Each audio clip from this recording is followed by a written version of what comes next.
If someone has ever told you, she's just being a toddler, but something in your gut keeps tugging at you, like, this feels different, that's worth slowing down and listening to.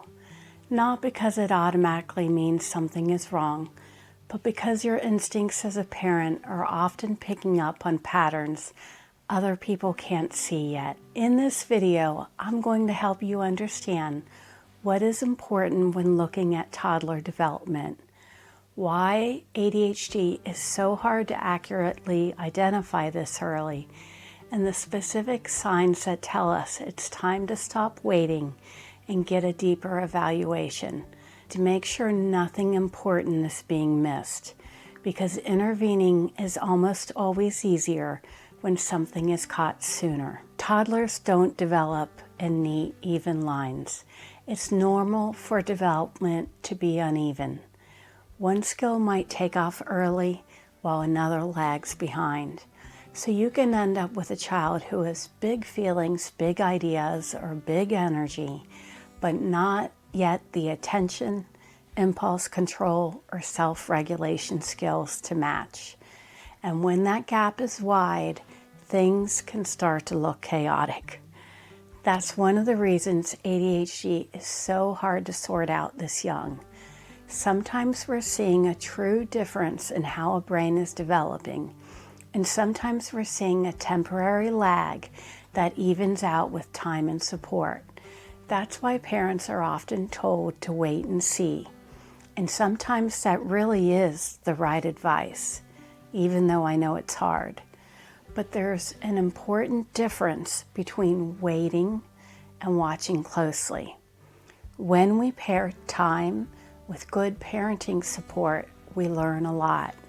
And if behaviors aren't improving or their development appears to be going backward, it's impacting safety or daily life, that's not a failure of waiting. That's information. So let's start with the question parents are usually asking first. Can toddlers actually show signs of ADHD? Yes, but that answer needs a lot of context. Many behaviors that look like ADHD in toddlers are also just part of normal development. Toddlers are impulsive. They do have big emotions. They struggle with waiting, stopping, and shifting gears. That's not a disorder, that's a developing brain. What makes this complicated is that ADHD isn't about having these behaviors. It's about how different they are compared to other kids the same age, and how much these behaviors interfere with their daily life.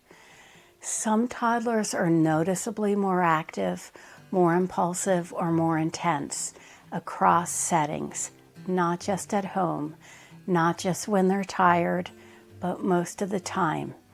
They may struggle with safety, with sleep, with transitions, with participating in everyday routines. That difference can be real, even this early. At the same time, many gaps close naturally with time. That's why diagnosing ADHD this young is so challenging. We're watching development in motion, not a fixed picture. The goal here isn't to label a toddler, it's to notice patterns, support their skill development, pay attention to the impact of support, and get professional help when early intervention is needed. So if ADHD is on your radar, what should you focus on first? Not labels or trying to predict the future. I know it's hard to not know, but the first focus is always supporting behavior and development right where your child is. At this age, the most important question isn't, does my toddler have ADHD? It's, are the strategies we're using actually helping this child function better? For many toddlers, strong, consistent parenting support makes a real difference. Simple routines, clear expectations, lots of repetition, and adults doing the regulating with the child. Toddlers borrow our calm. They borrow our structure. They borrow our nervous systems. When these supports are in place, a lot of concerning behaviors soften with time, and that's important information. If behavior improves, that's reassuring. But if you're using developmentally appropriate strategies consistently and behavior with your toddler is still intense, still unsafe, or still overwhelming, that's also important information you should follow up on. So how do you know when support alone isn't enough anymore? We look at impact and we look at persistence. One key signal is safety. If your toddler is frequently putting themselves in danger and can't pause even with close supervision, that matters. Another is sleep.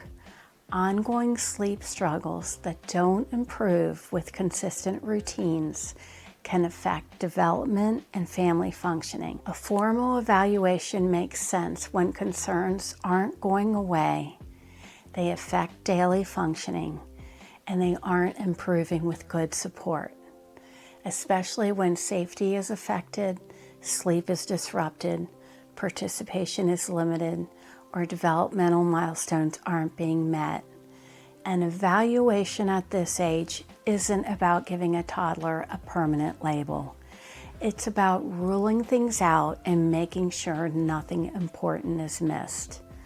Developmental pediatricians and child mental health professionals look at the whole picture: behavior, development, regulation, communication, motor skills. Getting an evaluation doesn't lock you into a diagnosis or prevent a phase from working itself out. It gives you clearer guidance and earlier, more targeted support if that's needed. And earlier support is almost always more effective. Many parents worry about overreacting, about labeling too early, about what might follow their child. Here's the important thing I think you should know. Seeking help doesn't mean you're assuming your child won't grow out of this. It means you're making sure nothing else is getting in the way. Good early evaluations are cautious. They expect change. They often use language that suggests that they're not sure yet. Waiting doesn't protect a child if support is already needed. Reducing stress on a developing brain does. If a child grows out of it, early support helps. If they don't, early support makes things easier. It's okay not to know what's going on. You don't need a diagnosis in mind. Your role is to share patterns and impact.